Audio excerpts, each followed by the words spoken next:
Imam Amudi mulai mengajarkan nisbatul isnaini ilal wahid wa nisbatus salasa wal arba'ah ila ma la nihayatalah niku binisbatin wahidah, yaitu far'un minal asli wa wa al wahid. Mbok angka sebanyak apapun 2, 3, 4 sampai 1 miliar itu nisbatnya ke angka 1 adalah nisbatul far'i ilal asli, semuanya berasal dari 1. Maka hadhil awalim atau hadal alam ila ma la nihayatalahu, tetap semuanya ini cabang dari 1, yaitu wujud dari 1, yaitu Allah Subhanahu wa ta'ala. Sehingga semenjak itu ditiru sekian ulama, akhirnya malaikatnya mantuk karena kepastian kalau Allah 1 yang diyakini malaikat itu sepasti logika yang dibangun orang-orang manusia ini, padahal tidak ngerti Allah Subhanahu wa ta'ala karena pakai akal. Sehingga di pondok itu orang harus ngerti mantek. Orang mantek itu ilmu yang jelimet tapi menyenangkan. Biasanya sing sinau ambek rokokan, sawangannya kayak filosof.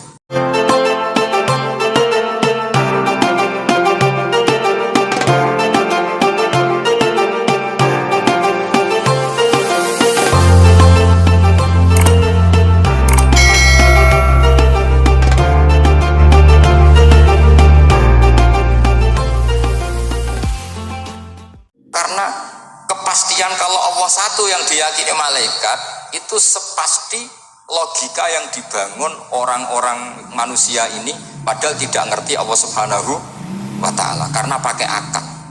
Sehingga di pondok itu orang harus ngerti mantek. Orang mantek itu ilmu yang jelimet tapi menyenangkan. Biasanya sing sinau ambek rokokan, sawangannya kayak filosof.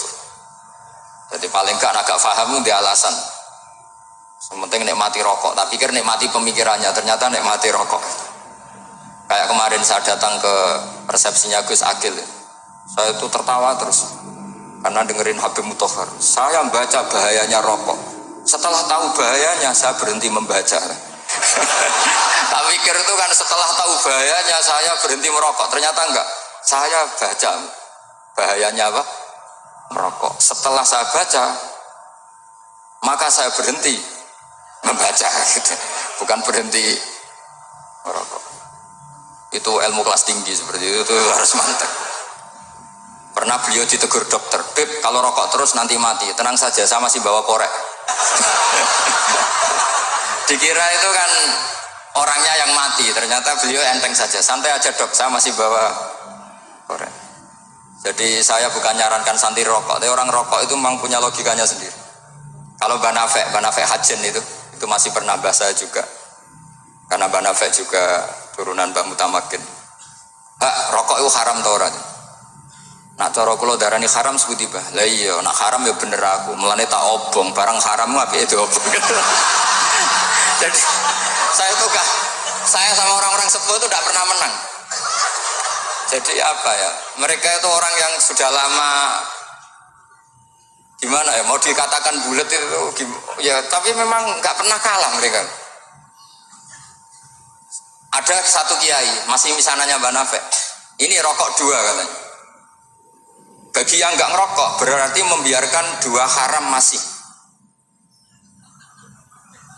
Bagi yang merokok berarti mengurangi haram. Kalah lagi saya. Jadi saya tuh pernah dibully 2 mbah saya, karena 2 mbah saya ini rokok semua. Akhirnya saya sing nom ngalah gitu, karena saya tidak mungkin bilang sing waras ngalah karena kalah sepuh gitu. Jadi ya sudah, mau tidak mau harus bilang sing nom kalah. Tapi yang penting itu kita mendengar. Jadi ternyata sepinter-pinternya kita itu mesti kalah pinter sama yang sepuh-sepuh itu. Jadi kalau tahu bahayanya rokok lewat membaca ya harus berhenti merokok. Berhenti membaca katanya. Nah malaikat ini cerita lagi malaikat. Saya memang dari awal niat hormat Raden Asnawi karena buyut-buyut beliau itu ketemu di buyut saya. Saya ini turunan Mbak Asnawi sepuh. Terus cuma buyut saya itu nikah Lasem, terus saya keceluk cucunya keluarga Lasem. Sebenarnya saya juga cucu Kudus. Tapi terus alhamdulillah sekarang kembali karena buyut saya menyuruh saya ngajar di Damaran, terus sampai sekarang saya ngajar di Damaran. Tapi buyut saya itu masih lahir di Damaran. Namanya Mbak Hafsah, itu Hamsah binti Maksum bin Soleh bin Asnawi sepuh. Sama seperti nasab di sini Raden Asnawi, Mbak Abdul Husnan, terus Nyai Ayu Sofiyah, terus Mbak Raden Asnawi. Saya mau cerita, jadi ilmu itu lebih keren kita. Jika Rasulullah SAW pernah ngendikan, saya ini rindu sekali li ikhwani, kata Nabi itu ikhwani. Terus sahabat bilang, alasna ikhwanaka ya Rasulullah, bukankah kita ini saudara kamu, saudara engkau ya Rasulullah? Tidak, antum ashabi, kamu itu sahabat saya. Siapa teman-teman kamu itu ya Rasulullah? Yaitu kaumun yang tidak melihat saya, kemudian iman kepada saya. Jadi mereka seperti kita semua di Kudus ini tidak melihat Rasulullah SAW, tapi iman sama Nabi. Dan ketika malaikat yubahi bikum malaika, Allah bangga dengan malaikatnya, membanggakan kita. Sampai malaikat itu sentimen, kok bisa ya Allah? Ya karena tadi, kamu iman sama saya wajar, karena kamu melihat surga, melihat neraka, melihat aras. Sementara orang Kudus coba ngelihat apa? Paling simpang 5, apa simpang 7 itu. Tapi imannya nggak kalah dengan malaikat. Kenapa nggak kalah? Karena tadi kita diajarkan bahwa nisbatul isnaini wassalasah wal arba'ah ila ma la nihayatalaha itu sama-sama nisbatul far'i ilal asli. Tetap yang asli adalah angka 1. Jadi nggak mungkin aslu hadhil asya nggak dari Allah itu. Nggak mungkin, tetap dari zat yang satu. Kemudian tentu ini bukan nisbatul walad ilal walid, anak ke bapak tentu enggak, tapi nisbatul kholik sama makhluk. Tapi apapun itu pasti satu. Sehingga Imam Amudi akhirnya masuk surga lewat jalur itu, tidak usah lewat pertanyaan man rabbuka wa man nuka. Kelasnya disuruh ngajar malaikat. Saya punya rencana jadi pengajar malaikat nanti itu kan. Jadi orang-orang Kudus yang dapat barokahnya Raden Asnawi nanti jangan mau kalau ditanya marbuka mana biuka, kelasnya itu harus apa? Jadi gurunya malaikat. Karena bapak kita Nabi Adam itu keren. Nabi Adam itu adalah orang yang disuruh Allah dipresentasikan, dibanggakan Allah di depan para malaikat. Ketika ada malaikat yang agak hasut, tapi itu tidak malaikat papan atas, malaikat yang kebanyakan. Itu kan agak terima Nabi Adam jadi apa? Khalifah. Sampai malaikat ini usul ataj'alu fiha mayufsidu fiha wasfikut. Makanya kalau saya protes sama malaikat itu malaikat yang ini, bukan Jibril sama Israel. Kalau protes Israel bahaya, bisa dihabisin. Saya pernah ditanya seorang kiai, Gus ini kan gojlok malaikat kok berani? Ya karena malaikat yang jenis ini pernah gojlok Nabi siapa? Adam. Gak percaya kalau Nabi Adam itu layak mimpin, sampai protes ataj'alu fiha mayufsidu fiha wasfikut. Gimana? Tapi apa yang terjadi? Allah mengajarkan satu ilmu di Nabi Adam, kemudian disuruh meresentasikan. Qala ya Adamu ambihum bi asma'ihim. Adam, coba kamu presentasikan ilmu kamu. Setelah Nabi Adam fasih mempresentasikan ilmu, kata Allah, kamu bisa enggak sepinter Nabi Adam? Tidak bisa ya Allah. Makanya sudah saya bilang ini alamu malah. Saya lebih tahu siapa yang layak mimpin. Jadi layak mimpin itu pertama harus kuwatul ilm. Ilmunya itu harus kuat. Nanti saya akan cerita hubungannya Raden Asnawi dengan Syekh Nawawi. Apa itu hubungan teman, apa murid guru, itu memang masih jadi polemik sampai sekarang. Kalau saya ya keyakinan saling istifadal. Ini bahasa netral, tidak murid guru tapi saling apa? Istifadal.